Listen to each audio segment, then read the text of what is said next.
You imagine if we lived our lives and never made a good judgment in anything that we did? Well, we wouldn't be here today, certainly. We may not even be alive today, let alone in this building together. We must constantly make judgments. But Jesus is trying to get us to look at what kind of judgments we need to make. So from the passage, Matthew 7, starting in verse 1, Jesus said, "Do not judge, or you too will be judged.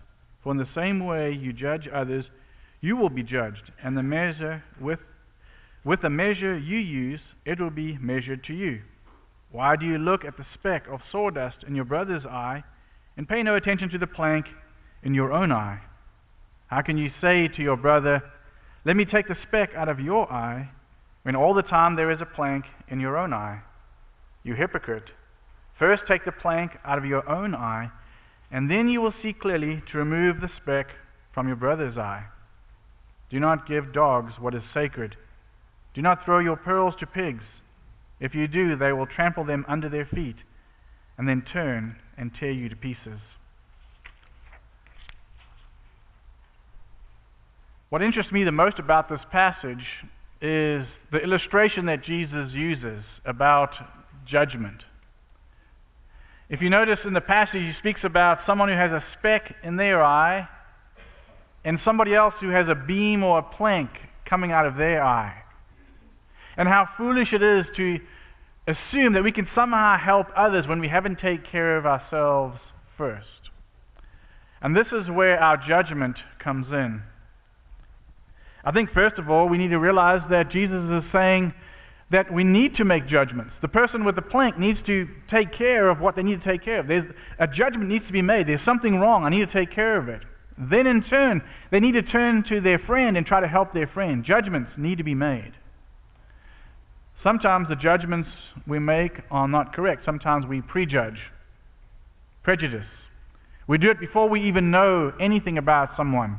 Perhaps we see them from a distance. We make a call on what we're about to experience. Sometimes there's premature judgment. We don't spend enough time to get to know the person. So we meet them for just a few moments and we say, "Oh, I know what this person's like." But the real problem is what Jesus addresses here with judgment. That once we make a judgment, it's so final. And we determine the rest of the course of our lives based upon that decision that we've made. Sometimes judgments can work for you and sometimes they can work against you. I remember one time I was about to play golf with a friend of mine, and we were young and we were healthy and we were strong. And we could hit the ball a very long way. And so we chose this one course in Oklahoma City that was very long, one of the longest public courses you could play. And we got out there real early and we thought, we'll beat all the rush so we could just really enjoy the game ahead of us. So we signed up at the clubhouse, and then to our chagrin, we realized that the person at the desk says, "We have to pair you up. There's so many people wanting to play today that you paired up with two other people." And we started thinking, "Oh no, this is not going to be good." So we walked out to the course, and as we walked down this long walkway getting to the first tee, we looked ahead and we saw these two old gentlemen standing over there, and we were like, "Oh no. What are we in for?" Now these guys are really old. Some of you who are old will find out just how old you are this morning. But the one guy was like 78, and the other guy, I think he was like 82. So I'm thinking, okay, this is going to be a horrible round of golf. So we try to stay positive. And of course, the two older gentlemen hit their ball right down the middle of the fairway, about 200 yards, 220 yards. So my friend gets up, bam, 300 yards down the fairway into the trees. I thought, okay, I'm not going to do that. So I get down there, bam, 300 yards down the fairway into the trees. So we're scrambling the rest of the day, and these two older gentlemen just play down the middle of the course. At the end of the day, we had to eat crow, because both of them beat us by at least 10 shots. I think the older guy got 2 under, and the younger guy got 1 under. And then there was us in the 80s somewhere. You see, we made a judgment. It wasn't a very accurate judgment. We looked at the person that we were paired with, and we said, "There's no way they could play as good as we could play." And then I remember one day I went out with Debbie's father, And they told us we're going to be paired with somebody, and I started thinking, oh no, it's going to be another one of those rounds. So we walk up and we see these two younger guys, tall guys, and they had all the outfits on, high dollar outfit, the ping bag, all the fancy clubs, and boy, they were swinging away, they were warming up. And Des looked at me and said, I think we're in trouble. I said, oh no, let's just wait and see. It looks all good right now, maybe it's not so good. So anyway, the first guy gets up, bam, into the bushes. Other guy gets up, bam, into the bushes. So we looked at each other and we thought, we got this one. And we did. Judgments can either work for us or against us.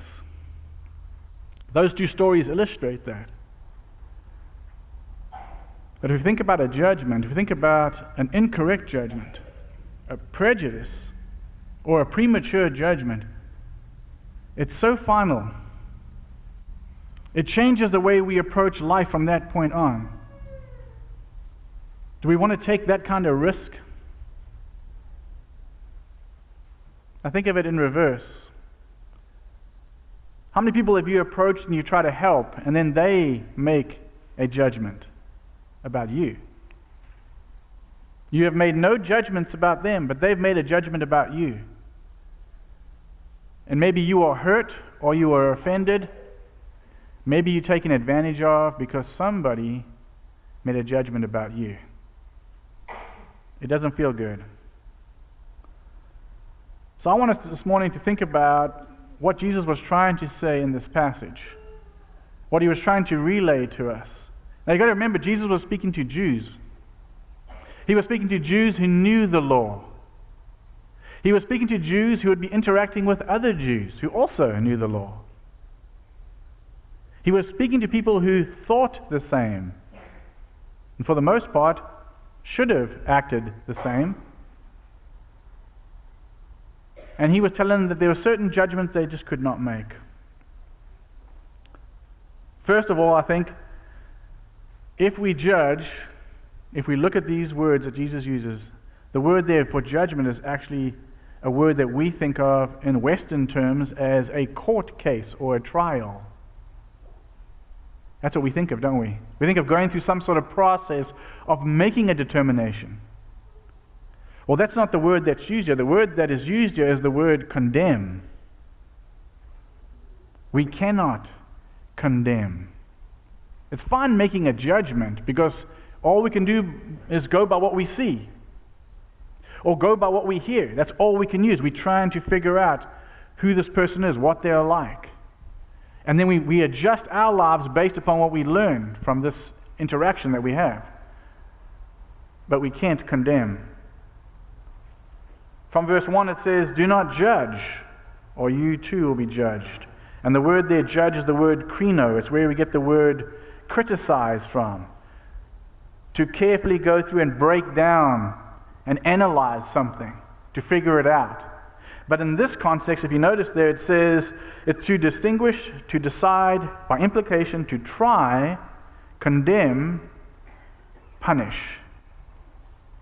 I want you to think about one word, judgment. I want you to think about one other word, the judgment. What's going to happen at the judgment? See, many of us conjure up in our minds a hearing or some kind of court proceeding that's going to take place. And Jesus is going to be sitting up high on this bench. He's going to be looking down at everybody, and they're going to go through and they're going to have some kind of court case. And Jesus is going to make some kind of determinations. Well, that's not the image we have of the judgment. The judgment is condemnation. It's when the sentence will be handed out. In our Western world, we do things backwards. In the ancient world, they did things correctly. You know what they did in the ancient world? When they caught you for a crime, they put you in jail. They put you in jail, and then you waited there until you got a chance to see the judge. When you saw the judge, you were sentenced. And then when you were sentenced, you were sent to prison. Or you were executed. Or you were sold in slavery. But something happened to you at the judgment. See, this is what we can't do. We can't determine someone's eternal destiny at the point at which we interact with them. They still have a life to live. We still have a life to live. It would be foolish for us to predict what's going to happen to someone we don't even know what's going to happen to us. Chances are, if we're making these kinds of judgments, we're not going to end up in the same place as them, perhaps. Or we may end up in the same place that they are. Jesus is saying that we shouldn't do this kind of judgment. I think if we know anything about Jesus, he was all about making the right judgment.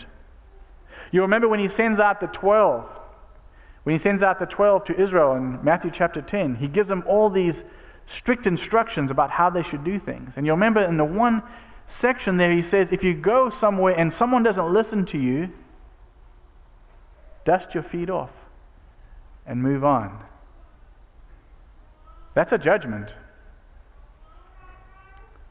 If somebody doesn't care about you, they're not going to stop to help you. They're not going to give you advice. They're not going to walk you through it. They're not going to show you examples. They're not going to be there for you. They're not going to help you experience it for the first time and then feel confident leaving you that you'll be better off afterwards. They're not going to do that. They're going to make a judgment about you and they're going to move on. We don't want to be in that position. We don't want to be the one that is being judged, do we? We don't want to be just left on the side of the road having to fend for ourselves. But there needs to be a right judgment made. Look at what Luke writes in a similar passage, Luke 6:37 and 38. He helps us understand what Jesus is saying here. He uses these words. He remembers these words from Jesus. He says, "Do not judge, and you will not be judged. Do not condemn, and you will not be condemned. Forgive, and you will be forgiven." The emphasis is on us doing the right thing. Christians do the right thing. We make the right judgment. We need to make judgments, but do we need to condemn? No, we can't condemn. As Christians, we can't condemn. Jesus came to the earth to make a right judgment. He looked at those who were in pain, who were hurting, who were sinning, and he didn't see hell. That was not his focus. He saw eternity. Jesus did not go to the cross so that people could go to hell. He went to the cross so people could go to eternity with God. That's what Jesus did. That should be our goal. When we're making judgments about people, yes, we need to know what is going on in their lives. And we need to know for certain what is right and what is wrong. And we need to know for certain whether they need to hear what we have to say or not. Those are the judgments we need to make. But we need to look at them in terms of where they should end up, not where we think they may end up or where we think we want them to end up. If we think like Jesus, we will go to the furthest point in our lives that we can. We will make the ultimate sacrifice to make sure somebody else doesn't get condemned. That through our judgment, they are saved. Jesus could have come to the earth and walked around and said, "You're going to hell. You're going to hell. Oh, you're definitely going to hell. You're going to hell. You're going to hell. Hey, all you are going to hell." That's what he could have said, right? The Bible would have been very short. Right?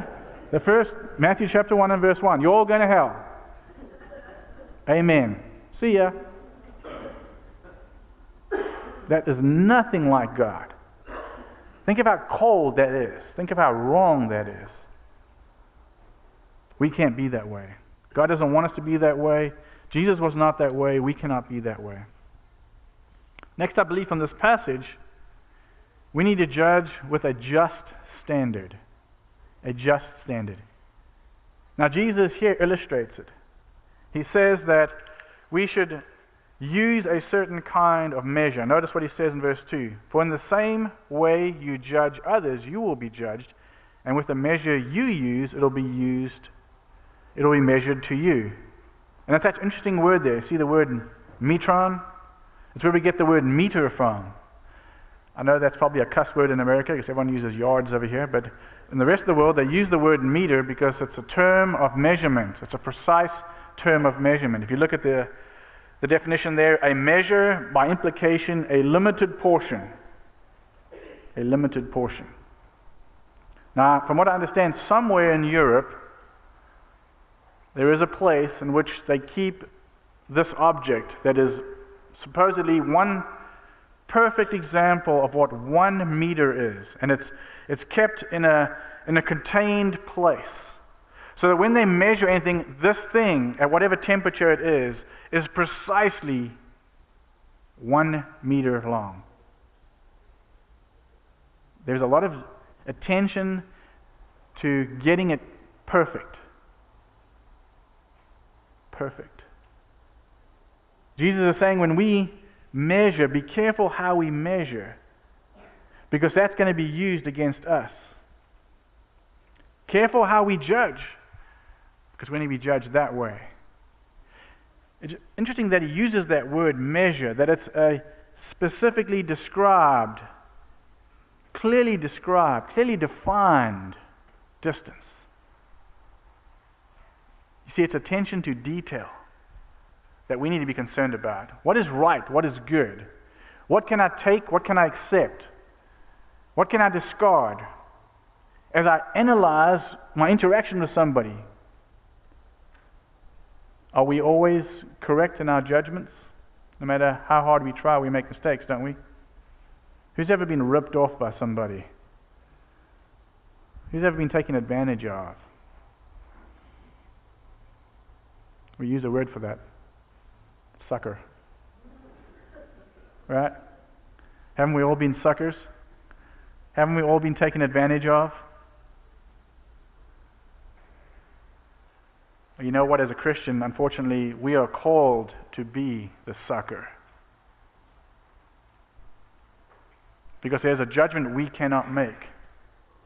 We cannot look into somebody's heart. We can do the best we can, but sometimes we just get taken advantage of.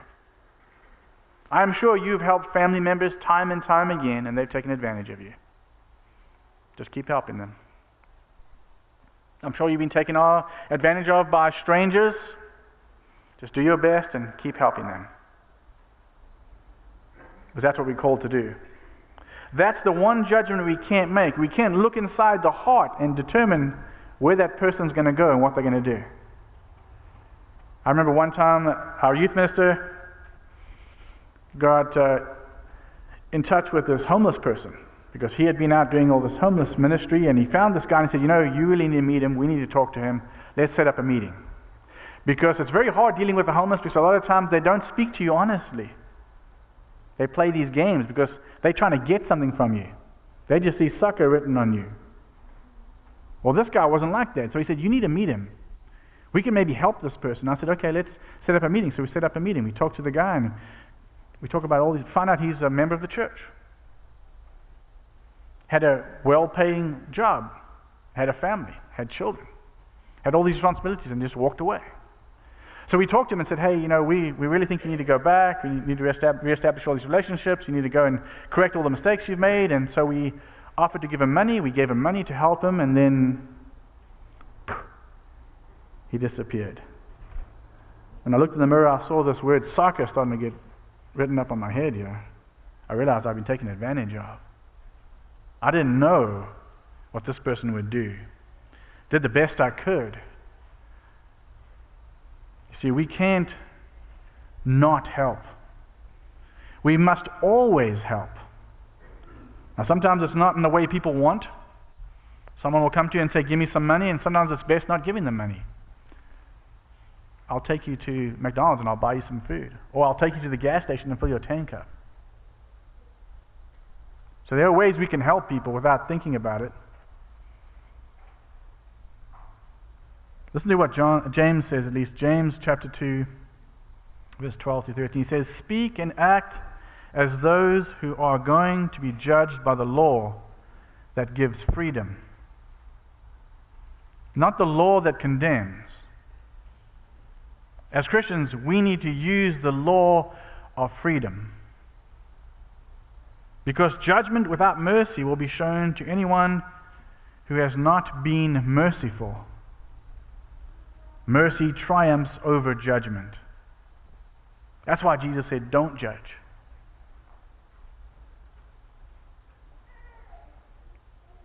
I think a correct judgment really does look out for that other person's best interests. That's what a good judgment does. Because sometimes you need to tell someone, no, I'm not going to help you. The way I'm going to help you is for you to decide to change what you're doing. But you see, that's not popular today. I know Christians that will just give people money and then just walk away. You haven't helped him. You haven't helped. It's not just about the giving. We give so much more than just physical help. As a Christian, we need to give, as James writes here, this law of freedom. That's what we need to give. People need to know about that. People need to know that they can change. They can come back. We need to know that mercy triumphs over judgment. We can all make judgments. Hey, we can make judgments, and they can even be unfair. It doesn't matter. We can make them. And we do that every day, don't we? We make judgments and realize later maybe we were foolish. Maybe we didn't pay too close attention. Maybe we just didn't care. We just made a judgment and we just moved on. But that's not merciful. People need mercy, and it's not just in the things that we give them. As James says, how we speak and how we act. How we speak and how we act. And then finally, we need to continue making wise judgments. Continue making wise judgments. From this section, Jesus says, do not give dogs what is sacred. Do not throw your pearls to pigs. If you do, they may trample them under their feet and then turn and tear you to pieces. Now think about the judgment that needs to be made right here. Are we going to give something special to someone who can't handle it? We're not going to. That doesn't help. Jesus says what is sacred or what is pearls. The word there, sacred, is the word hagios, which is where we get the word sacred, pure, or consecrated. We can also translate it as holy. You are supposed to be holy. Would I give you to just anybody? No. If you belong to God, I need to be careful how I handle you. You need to be careful how you handle me. And then the second one there is margarites, or the pearl. So we have here sort of a spiritual value, what is holy, and then you have a physical value, a pearl. Neither of those should we give to people that we can't trust. We must make these kinds of judgments. These are fair and sound judgments. That's why I think verse 6, if we take verse 6 and compare it to verse 1, we realize that Jesus is not saying we cannot judge. In fact, he's saying, make a wise judgment. I think the world is a better place when we try to make sense of things, isn't it? I think the world is a better place when we try to relay God's will to the world. When we try to clear things up. The world sure does a good job of muddying the water, doesn't it? It smooths out the lines. It takes away the clarity of things. It makes everything uncertain. It puts doubt in everybody. But faith is not doubt. Faith is the opposite of doubt. It's clarity. It's clear. The lines are clearly drawn. We know what is right and what is wrong. In Ephesians chapter 5, Paul writes, be very careful then how you live. Not as unwise, but as wise, making the most of every opportunity because the days are evil. Paul's made a judgment, a correct judgment. We need to make that same judgment today. The days are evil.